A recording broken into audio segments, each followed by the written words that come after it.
feelings bother me too, Mad Dog, and now is your time to vent, unleash. It's your cathartic moment. Come on, Mad Dog. This will be difficult. ESPN West Palm. I got to do this sitting down, so I can't go hug Saturday and Stevie A. So this will be a little tricky, but I'll see if I can pull it off as far as our little deal is concerned. All right, number one. Listen, I shouldn't get on him because what I know about TV, but what I do know about TV, CBS did poorly. What an atrocious job at the end of the Buffalo-Kansas City game there on Sunday afternoon. Number one, they did not show the replay properly of the catch by Kincaid. They saw it from the side, so you really couldn't see how bad the drop was. If you see it now, how do you know how bad the drop is? It is so horrific about not showing you the proper replay. You see, obviously, Allen, he makes this pass. You can't tell how bad it is. His body's in front. That is ridiculous, terrible. And then, and it's not Nance's fault, they spent 20 minutes telling us there was a flag on the field. They had the yellow flag on the field. So if you're a Buffalo fan, you think there's a penalty, and so you might get the automatic first down in the last drive of the year for your team because they put the penalty flag up. And Jimmy, for 10 minutes, told us, hold on now, let's see if there's a flag. We think there's a flag, and we didn't even know that there was no flag because we got our hopes up. And then finally, 5 minutes later, they finally showed us the right replay of Kincaid. And that is when Romo jumped in and said, boy, you got to catch that. It wasn't until the Kansas City drive where you saw the fact that Kincaid had the ball in his hands and he dropped it. So CBS, 57 million people watched this game. CBS had the wrong replay of the original Kincaid drop. Then they told you there was a flag. There was no flag. And they spent 3 minutes on it. And then finally after that, you saw the proper replay of Kincaid, which prompted Romo to say something. That is a horrendous. Listen, I'm no TV expert. We all know that. But I know when I see something that's bad, I see something that's bad. That, my friends, was terrible by CBS at the end of Sunday night's game in Arrowhead. That is number one. I don't disagree with you. I just know that you're not supposed to be the media critic that you are, and it's very, very cruel. These are your contemporaries. People are not flawless. They make mistakes. You are absolutely right, however. The angle that they were fixated on did not give us a clear view of how flagrant a drop that was by Kincaid. You are absolutely right, but you are also very cruel in using this as a segment. What are you mad about? Very, very cruel. Very, very cruel. But go ahead. He's right. He's right, but cruel. He's right, but cruel. I actually agree with Steven. That's kind of rough.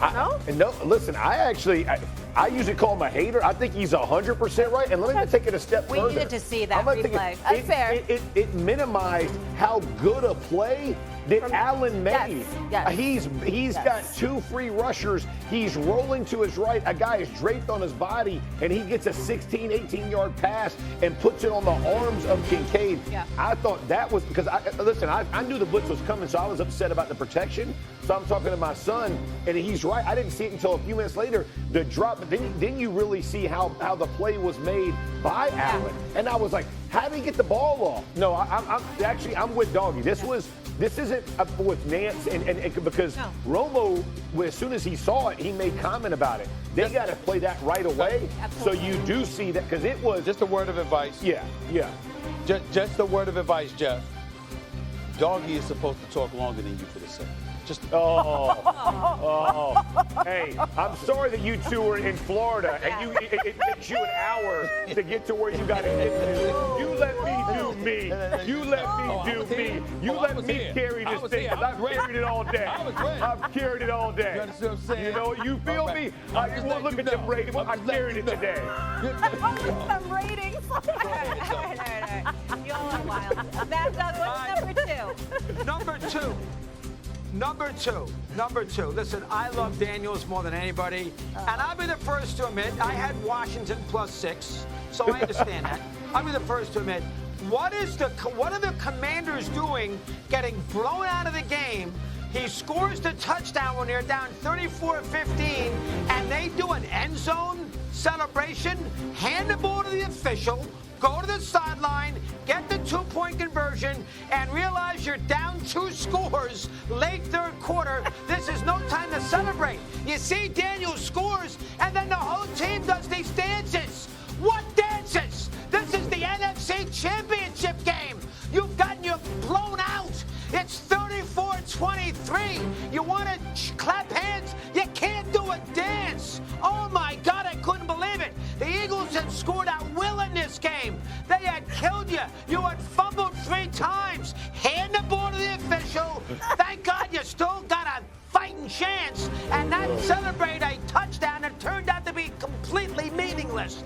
That really, really bothered me. That is number 2. Stephen A. You're absolutely right, but let me tell you why it shouldn't bother you as much as it did. Because they proceeded to get their ass kicked thereafter. Right after he scored that touchdown, the Philadelphia Eagles scored 21 unanswered points and dropped a double nickel on the Commanders in an NFC Championship game. So right after that dance, it's a lesson to be learned. They danced, they were premature, they were ill-advised to do so, and they got their asses thoroughly kicked because of it thereafter. It was a game at that point. It ended right then. Okay, I get it. We're going to be the old men yelling at the clouds. I get it. Oh. I do understand. However, if there's one guy on the Commanders who's allowed to do his little dance, it's Jayden Daniels. I'm sorry. He's the only reason they had a chance to come back. He's the only reason they're in the NFC title game. Oh, and he's a rookie. Yeah. Like, he will learn. Not the greatest look, but then again, Jayden Daniels, Yeah. do you like it? I didn't like it. He is a rookie. And, Yeah. but at the end of the day, high five. Hey, man, congrats. Let's get to the sideline. Let's keep this thing going. I'm 100%. I'm with Bocat. Like, you got to know better. Like this is not close. Like, we're getting humiliated right now. Let's But high this is five also a team that has come back I agree. game All right. after game. Yeah, That's Let all me just I'm say one thing, we'll go to the next one. The only thing I liked is that they were in the moment and having fun, but Mad Dog is absolutely right. Like, embarrassing. Yeah. Never You're do that getting again. beat down. Let's just win the game. Yeah. Let's Mad go Dog? for the W. All right, good job, Molly. Thank you. All right, number 3, I just got a note here. Molly. I just got a note that the Warriors are going to invite Butch Beard, Phil Smith, and George Johnson, and they're going to retire their numbers in the new Chase Arena. I mean, those guys were reserves on the 75 Warrior Championship team.